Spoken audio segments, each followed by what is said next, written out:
भूतिया hotel room number 368। एक डरावनी प्रेम, वासना और धोखे की कहानी। मुंबई के कोलाबा इलाके में स्थित होटल ग्रैंड रिवेरा एक समय शहर के सबसे आलीशान होटलों में से एक था, मगर अब उसकी ऊंची दीवारों और सुनसान गलियारों में सन्नाटा राज करता था। लोगों का कहना था कि तीसरी मंजिल का रूम नंबर 368 कभी किसी प्रेम कहानी का मूक गवाह था, जो अब बदले में एक शाप बन चुका है। कहानी की शुरुआत आरव मल्होत्रा, एक प्रसिद्ध फैशन फोटोग्राफर, हाल ही में एक ब्रेकअप से गुजरा था। वो अपने जीवन की उलझनों से भागता हुआ कुछ दिन अकेले बिताने के लिए होटल ग्रैंड रिवेरा आया। रिसेप्शन पर बैठी युवती ने जब उसे रूम नंबर 368 की चाबी दी तो उसके चेहरे पर एक पल को झिझक आई, लेकिन आरव ने नजरअंदाज कर दिया। सर, अगर आप चाहें तो दूसरा रूम। नहीं, यही ठीक है, आरव ने मुस्कुराकर कहा और चाबी जेब में डाल ली। रूम में प्रवेश करते ही उसे एक अजीब सी ठंडक का एहसास हुआ। पुरानी दीवारों से जैसे कुछ फुसफुसाहटें निकल रही थीं। खिड़की पर धूल जमी थी, मगर कमरे में एक शानदार बिस्तर और एक बड़ा शीशा था। जैसे ही वो कैमरा बैग खोलकर काम की तैयारी करने लगा, उसके कानों में एक धीमी सी स्त्री की हंसी गूंजी। कौन? वो चौंक कर पलटा। कमरा खाली था। उसने अपने आप को समझाया कि ये थकान की वजह से हो रहा है। अगली रात जब वो बिस्तर पर लेटा हुआ था, तब उसे दरवाजा अपने आप खुलता महसूस हुआ। अंदर एक बेहद सुंदर युवती प्रवेश कर रही थी। लंबे खुले बाल, लाल साड़ी, गीली आंखों में दर्द और आकर्षण दोनों की छाया। मैं रिया हूं, क्या मैं अंदर आ सकती हूं? उसकी आवाज में ऐसा सम्मोहन था कि आरव न कह ही नहीं पाया। रिया उसकी ओर बढ़ी और दोनों की आंखों में एक अजीब सी कशिश जाग उठी। उसके होंठ, उसकी सांसें, उसकी गर्माहट, एक पल को लगा जैसे पूरी दुनिया थम गई हो। वो रात एक अनकही वासना और सम्मोहन की रात बन गई। सुबह जब आरव जागा तो कमरे में कोई नहीं था। रिया का कोई नामो निशान नहीं था, मगर शीशे पर लाल लिपस्टिक से लिखा था, वो जो तुम्हें चाहती थी अब तुम्हारा इंतजार करती है। वो घबरा गया। रिसेप्शन पर जाकर पूछा, रिया जो कल रात मेरे कमरे में आई थी?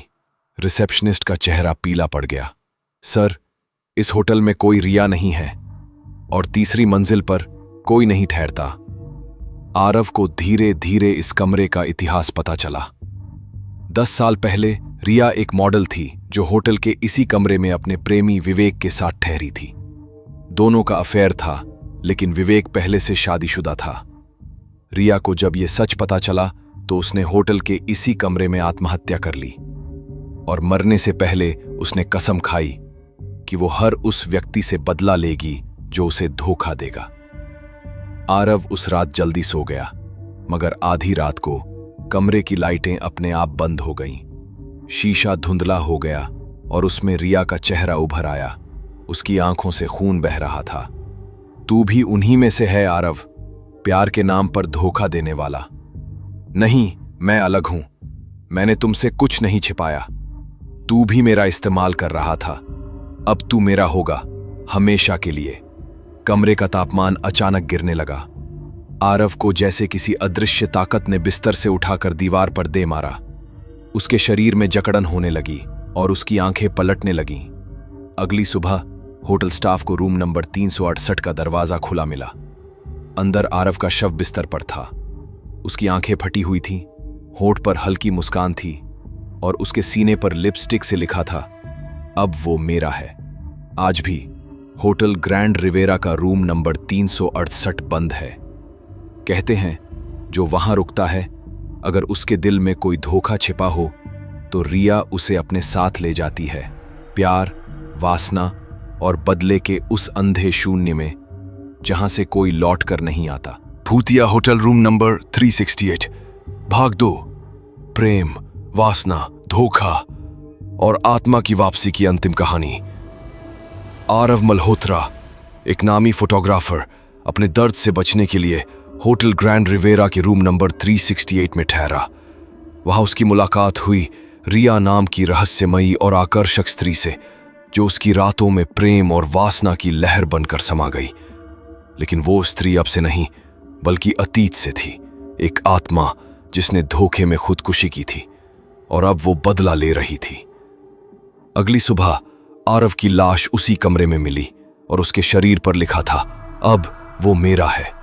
1 साल बाद होटल ग्रैंड रिवेरा की तीसरी मंजिल पिछले 1 साल से बंद थी, लेकिन आज होटल में एक नया मैनेजर आया था, तन्या कपूर, तेज तर्रार, आत्मविश्वासी और भूत प्रेत की कहानियों को बकवास मानने वाली।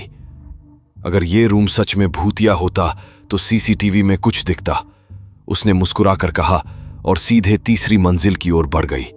रूम नंबर 368 का दरवाजा अब भी बंद था, लेकिन अंदर से जैसे किसी ने उसे बुलाया हो। दरवाजा खुद ही चक की आवाज के साथ खुल गया। रूम में घुसते ही तन्या को ऐसा लगा जैसे हवा भारी हो गई हो। दीवारों पर आरव की तस्वीरें थीं, जिन्हें शायद किसी ने बाद में चुपचाप टांगा था। एक कोने में रखा शीशा धुंधला होने लगा और तभी उसकी परछाई में रिया की आकृति उभर आई। तुम्हें डर नहीं लगता? रिया की आवाज गूंजी। मैं डर को नहीं मानती और तुम सिर्फ एक अधूरी कहानी हो। रिया मुस्कुराई और कमरे में एक तेज झोंका आया। लाइट्स बुझ गईं। अचानक शीशे में तन्या खुद को नहीं बल्कि आरव को देखने लगी, जो अब उसकी आंखों से उसे देख रहा था। क्या तुम सच में यहां खुद आई हो? आरव की आत्मा बोली। तन्या पीछे हटने लगी, लेकिन कमरे का दरवाजा बंद हो चुका था और इस बार पहले से अधिक आकर्षक और भयावह। उसने तन्या को छुआ और उसकी नसें ठंडी होने लगी। मैं चाहती थी कोई ऐसा जो मुझे समझे, मुझे अपनाए बिना किसी धोखे के, पर हर बार मुझे वासना मिली, प्यार नहीं। और अब तुम क्या चाहती हो? तन्या ने साहस दिखाते हुए पूछा। एक और आत्मा जो मुझे अकेलापन बांटने दे। तुम आए हो तो अब जाओगी नहीं। तन्या ने अचानक अपनी पॉकेट से काली रुद्राक्ष माला निकाली, जो उसे उसकी दादी ने दी थी। माला कमरे में घुसते ही गर्म हो गई थी। रिया चिल्लाई, ये नहीं, ये मुझे बांध देगी। तन्या ने मंत्र पढ़ा और कमरे में एक जोरदार झटका हुआ। लाइट्स फट गईं, शीशा टूट गया और रिया की आत्मा तड़पती हुई कमरे में कैद हो गई। आरव की आत्मा भी अचानक शांत हो गई, जैसे उसे मुक्ति मिल गई हो। अगले दिन होटल स्टाफ ने देखा, रूम 368 में अब कुछ नहीं था। कमरे की दीवारें साफ थीं, आरव की तस्वीरें भी गायब थीं, लेकिन शीशे के टूटे टुकड़े में रिया की आंखें अब भी चमक रही थीं। तन्या ने होटल छोड़ दिया, लेकिन जाते जाते रिसेप्शन पर एक बात कही, कमरा अब खाली है, लेकिन क्या वाकई मुक्त है? अंत में सिर्फ एक सवाल रह जाता है, क्या रिया अब भी किसी और आत्मा की तलाश में है?